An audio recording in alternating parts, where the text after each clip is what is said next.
कैसे हैं सब आप सब। उम्मीद करता हूँ कि आप लोग मस्त होंगे।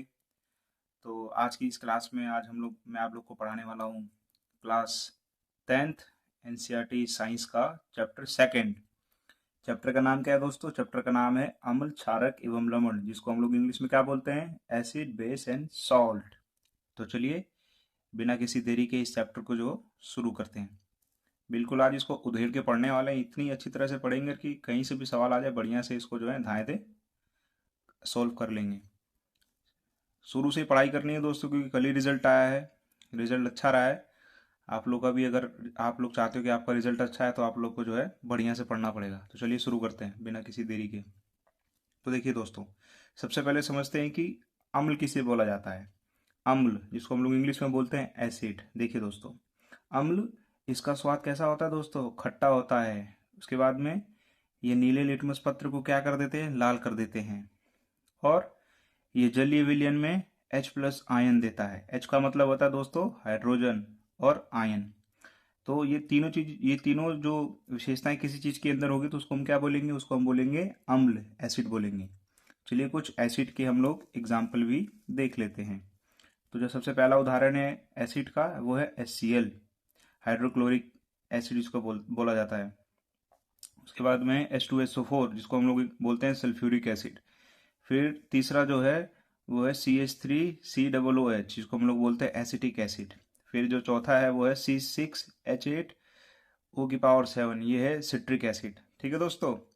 तो चलिए आप लोग को मैं थोड़ा सा इंटरेस्टिंग फैक्ट बताता हूँ कि हमारे रोज़मर्रा के जीवन में कौन कौन सी चीज़ में कौन कौन से एसिड पाए जाते हैं दोस्तों। तो चलिए शुरू करते हैं इमली से। देखिए इमली के अंदर कौन सा एसिड पाया जाता है? इमली के अंदर पाया जाता है टार्टरिक एसिड, टार्टरिक अम्ल।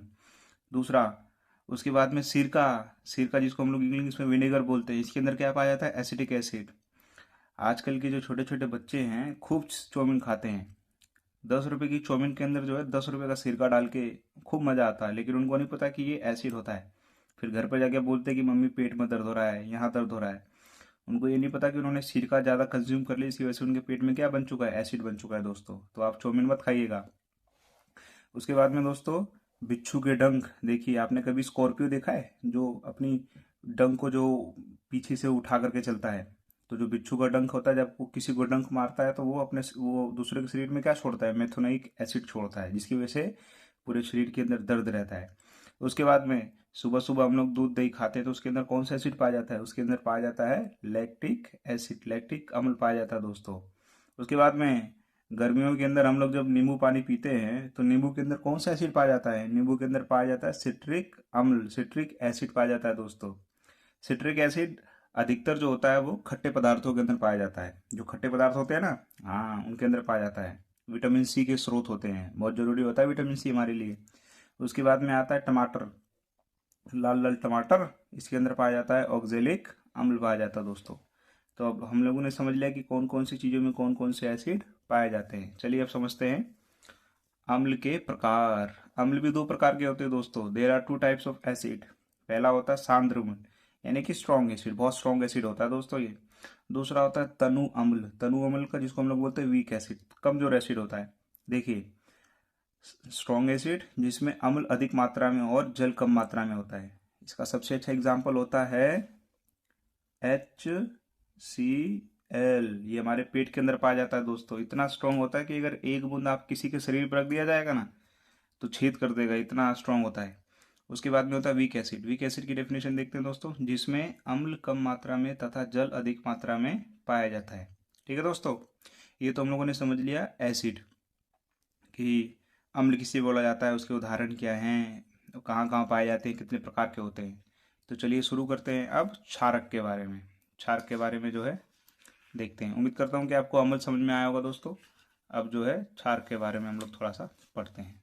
देखिए क्षारक जिसको हम लोग इंग्लिश में बोलते हैं बेस, ये स्वाद में कैसा होता है दोस्तों? कड़वा, बिटर होता है। करेला, नीम, ये लाल लिटमस पत्र को कैसे कर देते हैं? नीले में बदल देता है। अगर लाल लिटमस पत्र होगा उसके ऊपर अगर आप कोई बेस वाला चीज जैसे कोई कड़वा चीज जैसे जिसके अंदर क्षार पाया जाता है, जैसे साबुन का पानी, अगर वो आप डालिएगा तो लाल लिटमस पत्र को कैसा कर देगा, नीला बना देगा। जैसे ही नीला बने समझ जाना कि जो आपने सॉल्यूशन डाला है लिटमस पत्र पे वो कौन सी उसके अंदर खासियत है, उसके अंदर है क्षार, क्षारक। ये जलीय विलयन में OH माइनस आयन देता है। OH का मतलब होता है हाइड्रो ऑक्साइड और माइनस का मतलब होता है ऋण आयन देता है। ठीक है दोस्तों, याद रखिएगा, एक एक नंबर में ये सवाल पूछा जाता है। तो चलिए अब आगे समझते हैं और इसके बारे में।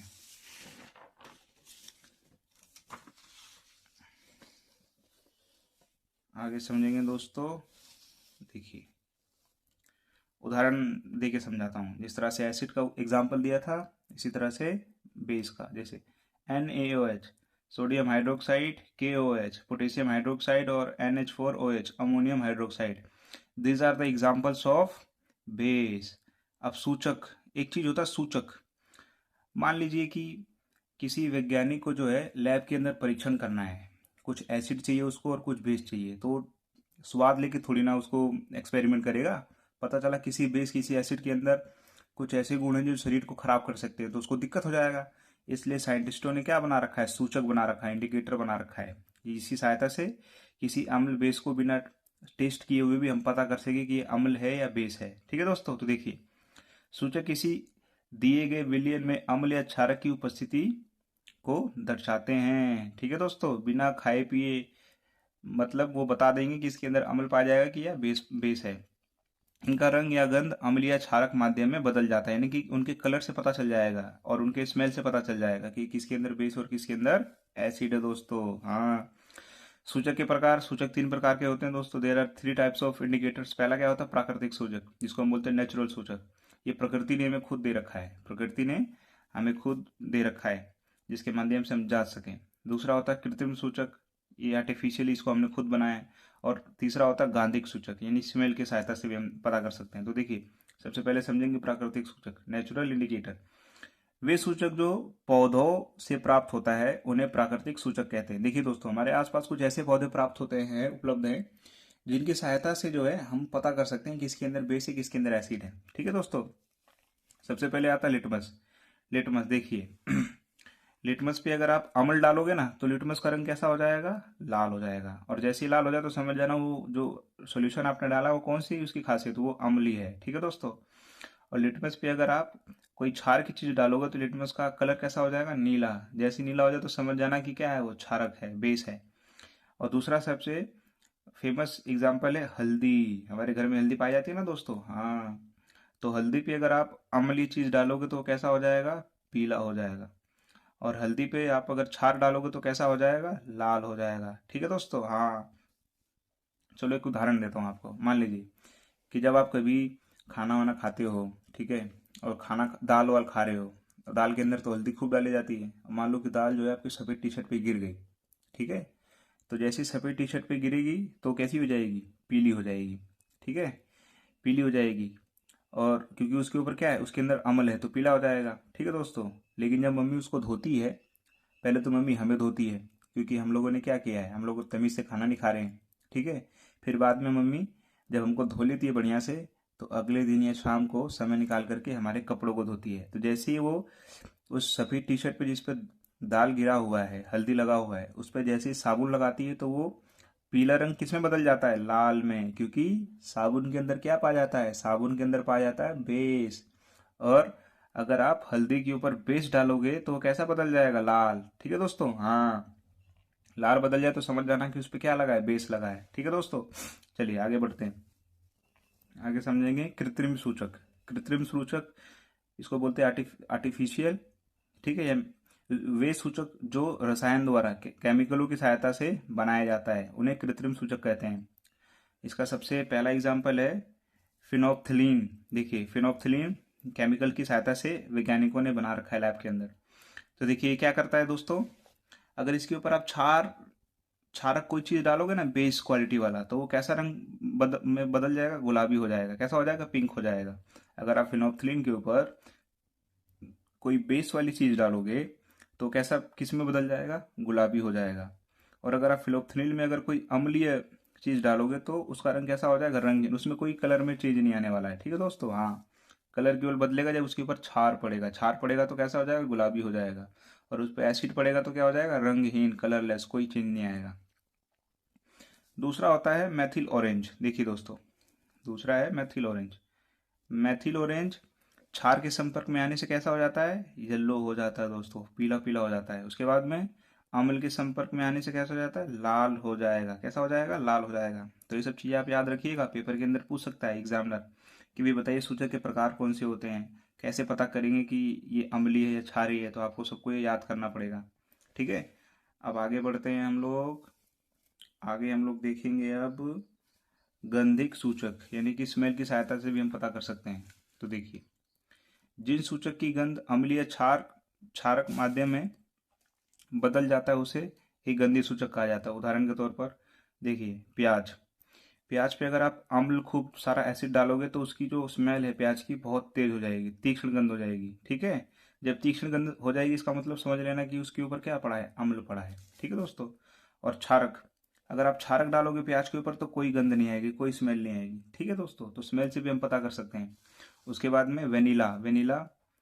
वेनिला के ऊपर अगर आप एसिड डालोगे तो कोई इसमें परिवर्तन नहीं आने वाला है, छाछ डालोगे तो कोई गंध नहीं आएगी। ठीक है दोस्तों। लौंग का तेल, लौंग के तेल पे भी अगर आप एसिड डालोगे तो कोई चेंज नहीं आएगा, क्षारक डालोगे तो कोई चेंज नहीं आएगा। ठीक है, ये बस एग्जाम्पल लिया है मैंने। इसमें सबसे इंपॉर्टेंट है प्याज वाला एग्जाम्पल। ठीक है दोस्तों, तो इसको आप लोग याद रखिएगा।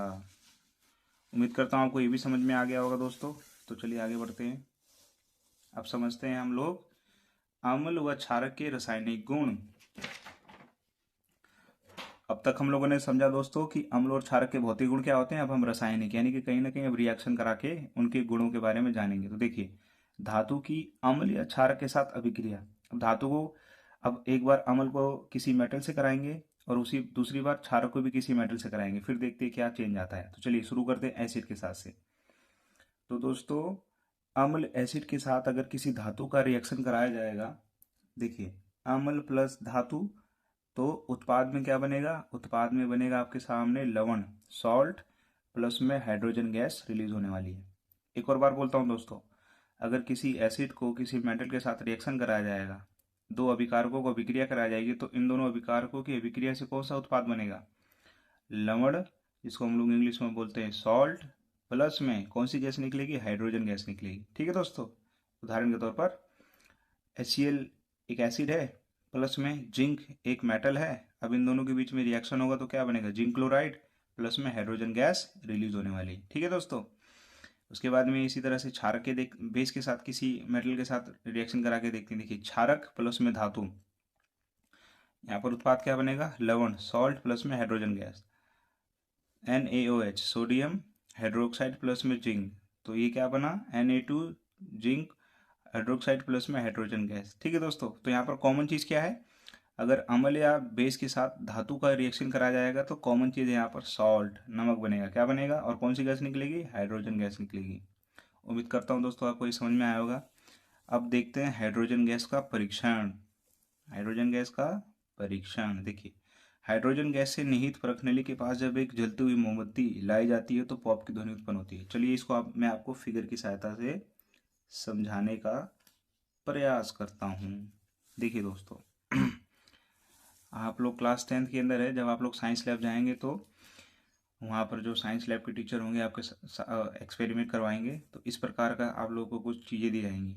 ठीक है, ये परखनली है, ये स्टैंड है। देखिए, इस परखनली के अंदर क्या डाला गया है, इस परखनली के अंदर दो चीज़ें डाली गई हैं। एक तो डाला गया सल्फ्यूरिक अम्ल, डाला गया है H2SO4। ठीक है, उसके बाद में दानेदार जिंक के टुकड़े यानी कि जिंक डाला गया है। एक तो एसिड डाला गया है और एक दूसरा क्या डाला गया है, मेटल डाला गया है। ठीक है दोस्तों। हाँ, तो अभी हम लोगों ने ऊपर क्या समझा था कि जब हम एसिड के साथ मेटल का रिएक्शन कराएंगे तो कौन सी गैस निकलती है, हाइड्रोजन। अब यहाँ पर हम लोग आप लाइव दिखाएंगे आपको, मतलब फिगर के सहायता से समझाऊंगा आपको।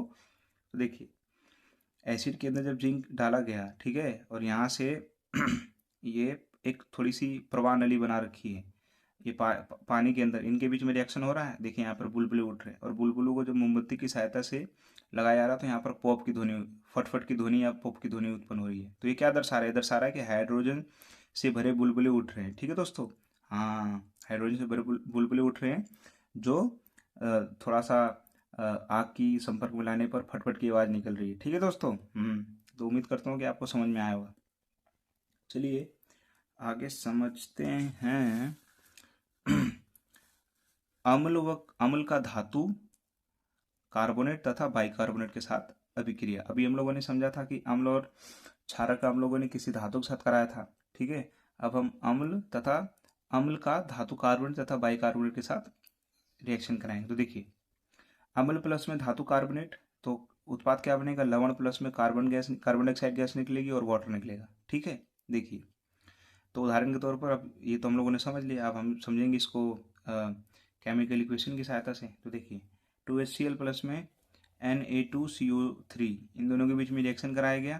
तो यहाँ पर क्या निकला, देखिए NaCl यानी कि लवण, सोडियम क्लोराइड प्लस में CO2 कार्बन डाइऑक्साइड गैस और H2 यानी कि वाटर बना। देखिए दोस्तों, ये था कार्बोनेट के साथ। अब बाइकार्बोनेट के साथ कराएंगे। अम्ल धातु बाइकार्बोनेट के साथ अभिक्रिया, तो कौन सी गैस निकलेगी, केवल हाइड्रोजन जुड़ जाता है, यानी कि यहाँ पर हाइड्रोजन गैस निकलेगी। तो देखिए, अम्ल प्लस में धातु बाइकार्बोनेट, तो यहाँ पर क्या उत्पादन, NaCl यानी लवण प्लस में कार्बन डाइऑक्साइड गैस सॉरी, हाँ एक बार और, अम्ल धातु बाइकार्बोनेट के साथ अभिक्रिया, तो केवल हाइड्रोजन गैस जुड़ जाता है, बाकी सब सेम रहता है। तो देखिए, अम्ल प्लस में धातु बाइकार्बोनेट, तो उत्पाद क्या बनेगा, लवण प्लस में कार्बन डाइऑक्साइड गैस और प्लस में जल।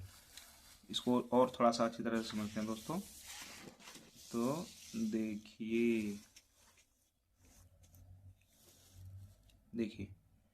2HCl प्लस में NaHCO3, तो यहाँ पर क्या निकलेगा, सोडियम क्लोराइड यानी कि नमक प्लस में कार्बन डाइऑक्साइड गैस और प्लस में H2O, ठीक है दोस्तों। हाँ, ये तो हम लोगों ने करा दिया अम्ल के साथ, एक बार बाइकार्बोनेट के साथ और एक बार कार्बोनेट के साथ। अब देखते हैं क्षारक के साथ। क्षारक प्राय यानी बेस प्राय धातु कार्बोनेट एवं बाइकार्बोनेट के साथ अभिक्रिया नहीं करता है दोस्तों, ठीक है दोस्तों, ये अभिक्रिया नहीं करता, केवल एसिड ही अभिक्रिया करता है। आगे समझते हैं। अब तक तो हम लोगों ने अम्ल धातु की विशेषताएं समझी। एक बार अम्ल और क्षारक को जो है उससे कराया, किसी धातु से कराया, फिर हम लोगों ने परिणाम देखा। फिर एक बार हम लोगों ने अम्ल को जो है कार्बोनेट बाइकार्बोनेट के साथ अभिक्रिया कराया, चूंकि क्षारक नहीं करता है। अब देखिए, अगर क्या होगा, अगर अम्ल और क्षारक को आपस में रिएक्शन करा दिया जाए, आपस में अभिक्रिया करा दिया जाए, तो क्या उत्पाद प्राप्त होगा, चलिए जानते हैं। देखिए, अम्ल व क्षारक की एक दूसरे के साथ अभिक्रिया उदासीनीकरण अभिक्रिया होगी। जब अम्ल व क्षारक परस्पर अभिक्रिया करके एक दूसरे के प्रभाव को समाप्त कर लवण तथा जल का निर्माण करेंगे, यानी कि दोनों को अगर आपस में मिलाओगे ना, अम्ल प्लस क्षारक यानी एसिड प्लस बेस, तो उत्पाद क्या बनेगा आपके पास, प्रोडक्ट बनेगा आपके पास, लवण बनेगा और जल बनेगा, सॉल्ट प्लस में वाटर बनेगा, ठीक है दोस्तों। देखिए, HCl एक एसिड है, सोडियम हाइड्रोक्साइड क्या है, एक बेस है। इन दोनों के रिएक्शन कराने से क्या बनेगा, NaCl यानी कि नमक और हाइड्रोजन यानी कि गैस निकलेगी, ठीक है दोस्तों। हाँ, तो ऐसी अभिक्रिया को बोलेंगे उदासीनीकरण अभिक्रिया, याद रखिएगा। अब देखते हैं अम्लों व क्षारक की ताकत। देखिए, किसी क्षारक या अम्ल की ताकत उसके द्वारा उत्पन्न H+ आयन या OH- आयनों की प्रतिशत पर निर्भर करता है। अम्ल एवं क्षारक की ताकत हम एक सार्वभौमिक सूचक द्वारा ज्ञात कर सकते हैं। देखिए, हमारे वैज्ञानिकों ने एक सूचक बना रखा है। क्या बना रखा है, सूचक बना रखा है। तो देखिए, सूचक एक पेपर जैसा होता है, जो 0 से लेकर 14 के बीच में एक नंबर होता है, ठीक है। 7 नंबर जो होता है वो न्यूट्रल होता है, ठीक है। 0 से लेकर 6 ये आपको दिखाता है एसिड, अम्लीय, और 8 से लेकर 14 ये दिखाता है आपको क्षारीय यानी कि बेस। तो देखिए, मान लीजिए कोई चीज़ है, अगर उसका जो है पीएच मान अगर 1 आता है, तो इसका मतलब वो बहुत एसिडिक है, उसके अंदर बहुत क्या पाया जाएगा, अम्ल पाया जाएगा, ठीक है। इसी प्रकार से अगर कोई चीज़ बेस वाली, अगर वो उसका 13 नंबर पे वो चीज़ आ रही है, 13 बेस है, इसका मतलब उसके अंदर बहुत ही कड़वापन है, बहुत कसीला है वो, ठीक है। अगर कोई चीज़ का नंबर 7 पे आ रहा है, तो इसका मतलब ना तो उसके अंदर अम्लीय गुण है और ना ही उसके अंदर क्षारीय गुण है, वो कैसा है, न्यूट्रल। जिसकी पीएच वैल्यू 7 आती है वो बहुत न्यूट्रल, जैसे पानी हो गया, ठीक है दोस्तों, पानी हो गया। हाँ, तो उम्मीद करता हूँ कि आपको ये चीज़ें समझ में आ गई होंगी। नींबू जो होगा वो कहीं ना कहीं 1-2 के बीच में आएगा, ठीक है। और यहाँ पर क्या आ जाएगा आपका, नीम करेला वगैरह बहुत कड़वे होते हैं, तो ये 12-13 के बीच में आएंगे, ठीक है दोस्तों। तो याद रखिएगा, 0 से लेकर 6 किसको दर्शाता है, अम्लीय को, और 8 से लेकर 14 किसको दर्शाता है, क्षारीय को, और 7 क्या होता है, न्यूट्रल होता है दोस्तों, ठीक है। उम्मीद करता हूँ कि आपको ये समझ में आएगा। चलिए आगे बढ़ते हैं। अब हम देखते हैं कि दैनिक जीवन में पीएच की इंपॉर्टेंस क्या होती है। ठीक है दोस्तों, देखिए हमारा शरीर 7 से लेके 7.8 पीएच के मध्य कार्य करता है। ठीक है, एक जो हेल्थी शरीर होता है, स्वस्थ शरीर होता है, उसके अंदर जो होता है 7 से लेके 7.8 पीएच रहेगा, तो इसका मतलब उसका बॉडी हेल्थी है, ना तो ज़्यादा एसिडिक है और ना ज़्यादा बेस है। ठीक है दोस्तों, हाँ।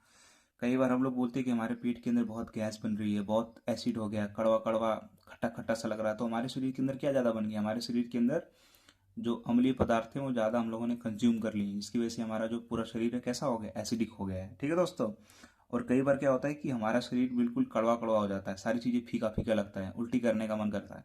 तो इसका मतलब क्या हो गया कि हमारे शरीर के अंदर बेस ज़्यादा हो गया, पित्त ज़्यादा बढ़ गया है। ठीक है दोस्तों, हाँ।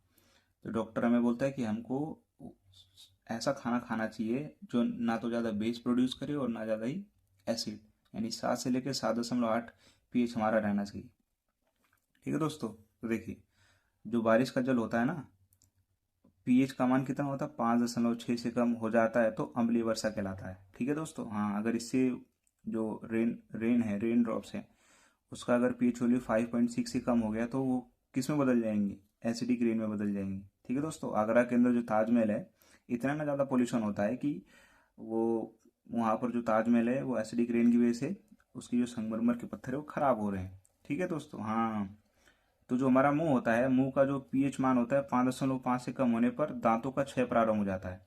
अगर हम बहुत ज़्यादा एसिडिक चीज़ें खाएंगे, बहुत ज़्यादा खट्टी चीज़ें खाएंगे, तो एक टाइम ऐसा आएगा कि हमारे दांत जो हैं वो अम्ल के संपर्क में आने से कैसे हो जाएंगे, कमज़ोर हो जाएंगे, फिर दांतों का दर्द शुरू हो जाएगा, फिर दांत टूटने लग जाएंगे। ठीक है दोस्तों, हाँ। तो ज़्यादा एसिडिक चीज़ें नहीं खानी चाहिए, और याद रखिएगा रात को सोने से पहले भी ब्रश करना चाहिए आपको। ठीक है।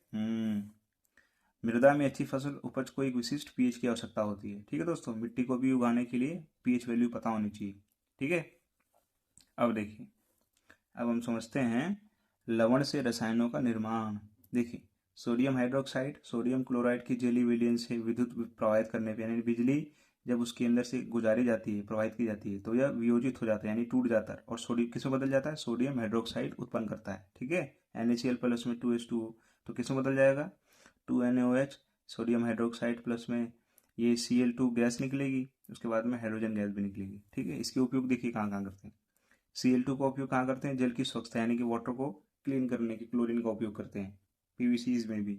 और हाइड्रोजन ईंधन के रूप में सोडियम हाइड्रोक्साइड साबुन और कागज बनाने में उपयोग किया जाता है। ठीक है दोस्तों, फॉर्मूला याद रखिएगा इसके। आगे है विरंजक चूर्ण, जिसको हम लोग बोलते हैं ब्लीचिंग पाउडर। तो इसका फॉर्मूला क्या होता है, CaOCl2। शुष्क बुझे हुए चूने Ca ब्रैकेट में OH2 पर क्लोरीन की क्रिया विरंजक चूर्ण का निर्माण करती है। उपयोग कहाँ होता है, वस्त्र उद्योग, टेक्सटाइल इंडस्ट्रीज में, और कागज की फैक्ट्रीज में। ठीक है दोस्तों, आगे है आपका बेकिंग सोडा। बेकिंग सोडा देखते हैं, बेकिंग सोडा के बारे में। बेकिंग सोडा का फॉर्मूला क्या है, NaCl प्लस में CO2 प्लस में H2O प्लस में NH3। तो यहाँ पर क्या बन जाएगा उत्पाद, NH4Cl प्लस में NaHCO3। इसका उपयोग कहाँ करते हैं हम, खाना पकाते हुए गर्म करने पर। ठीक है, ये इसका फॉर्मूला याद रखिएगा आप लोग। ठीक है, हाँ। इसका उपयोग बेकिंग पाउडर आग बुझाने में उपयोग किया जाता है। जो दमकल गाड़ी आती है ना, जो फायर ब्रिगेड वाली गाड़ी आती है, उनके पास ये वाला होता है, जिससे कि आग को हम लोग कंट्रोल कर सकते हैं। तो आगे समझते हैं। देखिए धोने का सोडा, इसका फॉर्मूला क्या होता है, Na2CO3 10H2O। सोडियम कार्बोनेट के पुनः क्रिस्टलीकरण से धोने का सोडा प्राप्त होता है। ठीक है दोस्तों, Na2CO3 प्लस में 10H2O, इसका फॉर्मूला क्या होगा, NaCO3 10H2O। उपयोग कहाँ होता है, घरों में क्लीनिंग, जल की हार्डनेस को दूर करने के लिए। अब सबसे इम्पोर्टेंट POP, जिसको बोलते हैं प्लास्टर ऑफ पेरिस, ये सवाल बहुत बार पूछा जाता है, तो इसको आप लोग नोट कर लीजिए अपनी नोटबुक के अंदर। तो इसका फॉर्मूला क्या है, CaSO4 1/2H2O।